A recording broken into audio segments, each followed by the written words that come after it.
Muchas gracias, afición. Este para vosotros. Yeah!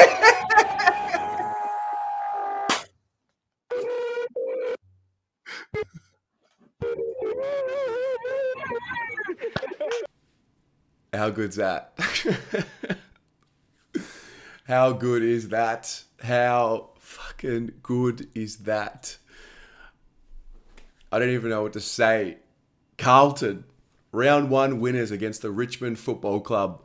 14 goals, 17, 101 to 11 goals, 10, 76. That was something else. That was honestly something else. It's the morning after. I've had 4 hours sleep. Shout out to the 6 a.m. gripped crew. Big session this morning.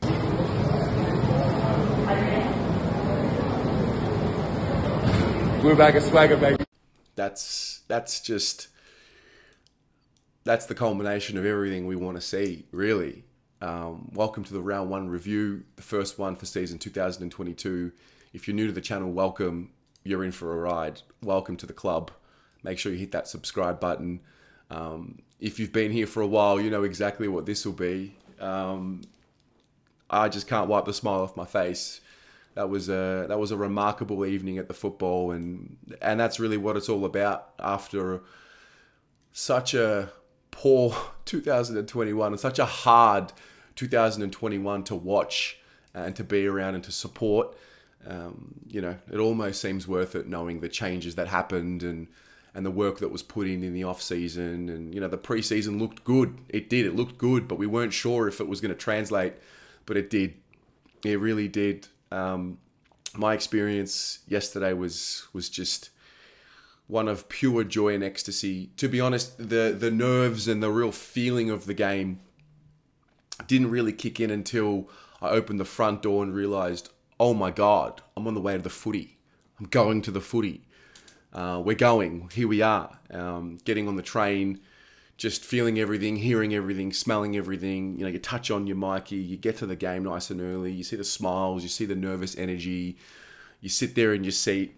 I'd like to get there nice and early and soak it all up and see how everyone's going and have those conversations and then you know, the boys come out, the theme song plays, you know, the smiles are there, and then before you know it, it's, you know, the countdown, that 60-second countdown until the bounce, and then the people start flocking in, and then the energy's there, and it was great. I thought in the first quarter, we probably didn't play a very good first quarter. I thought the movement of the ball early in the piece, like in the first 5 to 6 minutes, looked okay. But unfortunately, we just cost ourselves with poor skill errors. The intent and the application was certainly there, but the skill errors were just not what we needed, and we, you know, we cost ourselves a bit. You know, we leaked some turnovers in the corridor, and good teams punish you. And Richmond, you know, they're a good club. They punished us, especially that first goal, leaked in the corridor. Harry turnover, Richmond score launch from there, and it was pretty clear that we needed to tidy it up. Our first goal came after a Jack Silvani tackle, which eventuated into a Matt Kennedy goal. And then, you know, it seemed like we were starting to get on there, but Richmond just were on top. Shai Bolton, what an incredible play he is. First quarter, he was great. Kicked his second goal, and you're thinking, oh gosh, not again. I still had confidence. I mean, I went into the game thinking we're winning by 32 points. It just seemed like it was time for us. You know, the sentiment is like that every year, and it's the massive unknown of what round 1 will be. We got outmarked a few times in our defensive 50 for some Richmond scores, and it was just not good. Not a good quarter. Whatever was said at quarter time was the magic formula. You know, they regrouped. They mitigated the damage in that first quarter. I thought we were significantly outplayed, and then it started clicking in the second quarter. The start was good.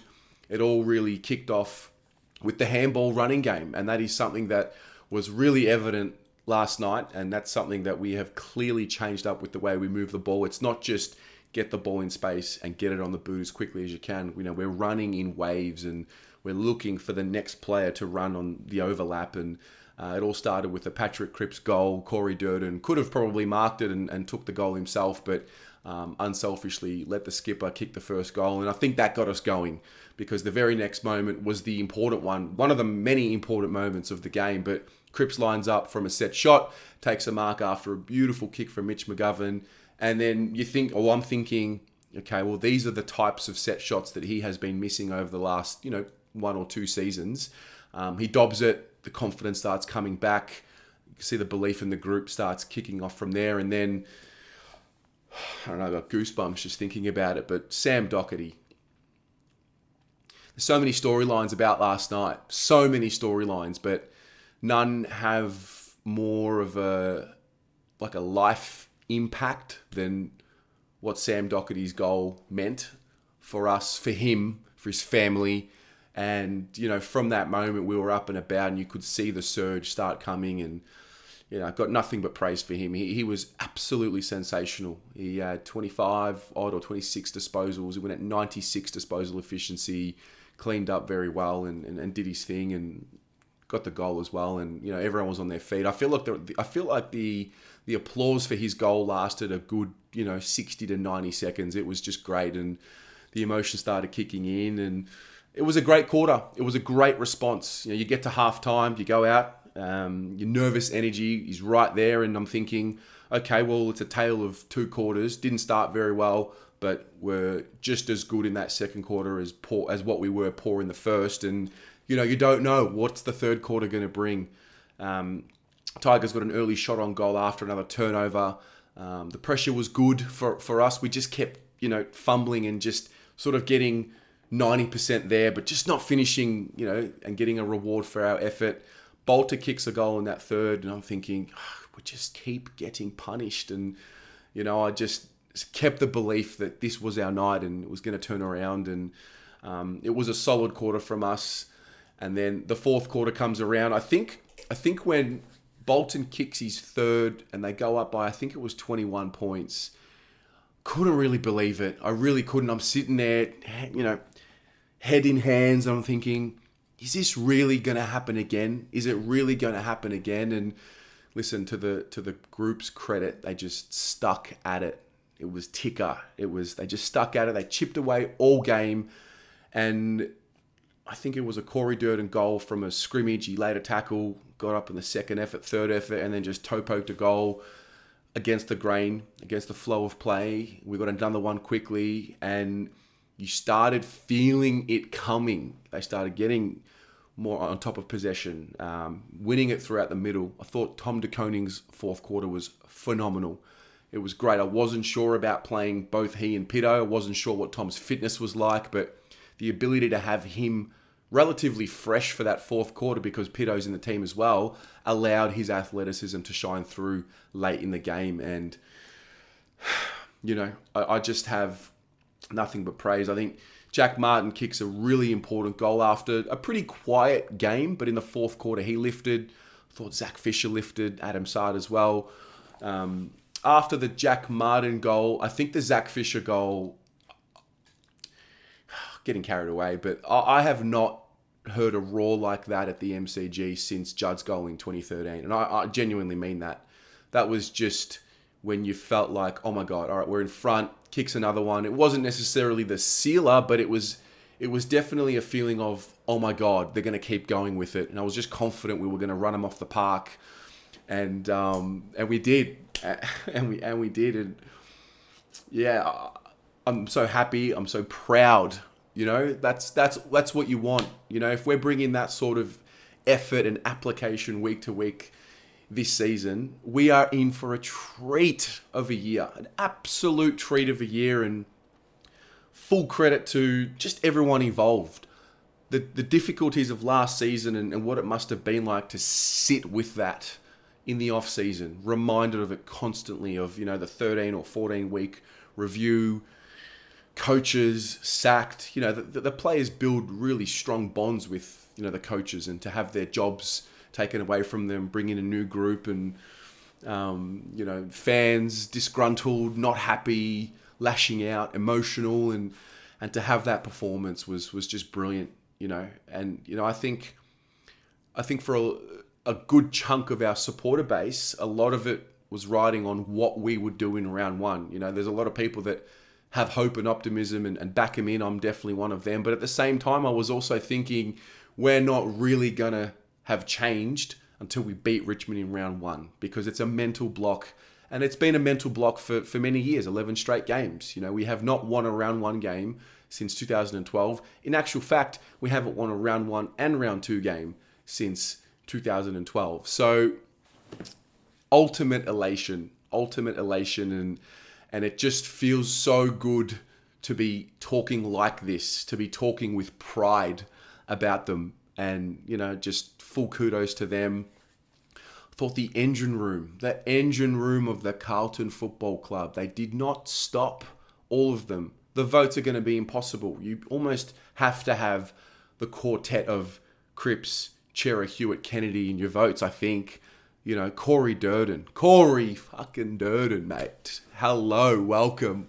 Welcome, young man. Welcome. I know I'm biased, but can we talk about Corey Durden for a minute? Durden. Little fucking Dan and cheeks. he was moving around me. He was like moving me. Oh, mate, he was fucking awesome. Guys like Mitch McGovern playing well. I think the other significant part about last night was our big forwards didn't really fire a shot necessarily on the scoreboard. But something that's been spoken about in the preseason, I think Harry Mackay spoke about it about a week ago, saying that his focus is to, you know, halve contests, bring it to ground, let the smalls do their work. And that's what happened last night. You know, guys like Zach Williams didn't have a lot of the ball, but did a really good job of shutting down Dustin Martin whenever he went forward. And that was one of the big talking points as well. Well, what happens when Dusty goes forward? We've got no matchup. You know, we've got too many halfback flankers in the back line. Well, defensively, we were sound. You know, and this is a new defensive group that's only going to get more comfortable with each other. So, you know, and then, you know, you're walking out of the stadium, you're walking back to the train station, you're feeling the energy, you're feeling the vibes, and you're seeing the smiles on everyone's faces. And you're reminded what the beauty of sport is. And, you know, to go down a little further, what the beauty of the Carlton Football Club is. You know, we are such a passionate group for our club. We love our club. We love being a part of it. How about them beggars? How about them beggars? You know, if you meet a Carlton supporter that you've never met before, you have that bond, and that's the beauty of what sport can do. It brings people together. You know, in a world that is really divided at times, this beautiful football club and in this great game and this great sport brings people together. I have to share this story. I had a lovely woman behind me. She would have been mid to late 20s, and Richmond supporter. There's about 10 minutes to go. We're up by, I think it was 15 points at the time, maybe 14. And Richmond supporters start leaving. They start leaving. They're leaving the stadium. They have had enough. And I basically stood up because earlier in the game, when they were up and about, up by 21 in the fourth quarter, I heard them all standing up saying that we're not good enough and it's the same old shit, same old Carlton, and you know, you got to sit there and you got to cop it. And she was getting a bit lippy as well. And as you should, you're at the football, you throw the banter around. So 10 minutes to go in the game, Richmond supporters start leaving. So I stand up and I just ask the question, where are you going? Where are you going? Where's everyone going? There's still 10 minutes left in the game. Where are you going? And she got a little bit antsy at me. And she said to me, you know, why do you have to be such a dick? Calm down, stop being like that. And I turned around, I basically said, darling, you're not really going to be that person, are you? You're not really going to be that person. And then turned back around, focused on the game. It got a little heated and I could hear her in the back of my peripheral hearing, I'll call it. And she had a beer in her hand and she was saying that she was going to pour it on me if I arced up again. And in my head, I'm like, please, please, please pour the beer on me, please. Please pour the beer on me. And then I started getting lippy, mouthing off. More of them are leaving, and I just reminded everyone that it's been 11 in a row, and how good is it? You know, the tide has turned. It's finally turned. The Blues are here, and I've just got a message. She doesn't know who I am. I don't know who she is, but if she's watching by any chance, commiserations. Hope you got home safely last night. A lot of traffic, and Hope you had a good sleep, good rest, get a good breakfast in, and carry on with your Friday. But you better get used to it, because the Blues are absolutely back, baby. We are back, and we will see you all again when we play them for the second time, and we will do it all over again. So any of you Richmond supporters who thought it was a good idea to clap back at the Carlton supporters and telling us that we need to calm down, nah, nope, absolutely not. Absolutely not. There will be no calming down. I'm going to enjoy every moment of it. I'm not going to swear at anyone. I'm not going to be crossing the line, but I'm going to let you know, where are you going? Why didn't you stay to the siren? You stay right there and you sit there and you watch it, just like we had to watch it for the last decade or more. So that was great. And I wish her all the best, but the Blues are back. It's all about Carlton. It's all about Carlton. It really is.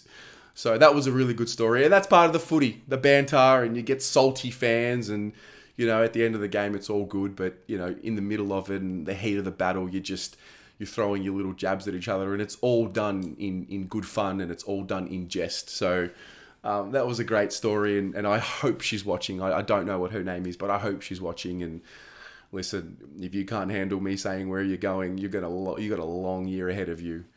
In terms of who was, you know, the best player on the night, I mean, you take your pick. I mean, I think it was Patrick Cripps, 30 touches, 3 goals. Matt Kennedy, Chera Hewitt, Corey Durden. I mean, I don't know. I mean, that's a debate that we'll talk about for the rest of the week. And, you know, got in the fan cams last night. That was magical. That was honestly the best fan cam session I have ever done in my life. Talk to me. After 9 long years, finally!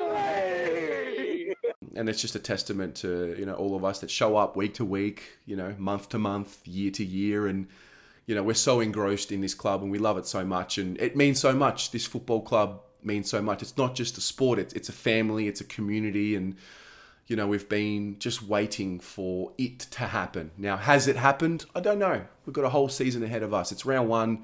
It's only 4 points. It's so funny how the narrative of the non-Carlton supporters changes from, you know, I think the Blues are going to win tonight, to, oh, it's only round 1. Have you won the grand final? And, you know, Shane Edwards with his little dig last year. Well, mate, I'll never forget that. Don't you worry about that. So, Yes, we're talking 50,000. I love playing in Carlton's grand final every year.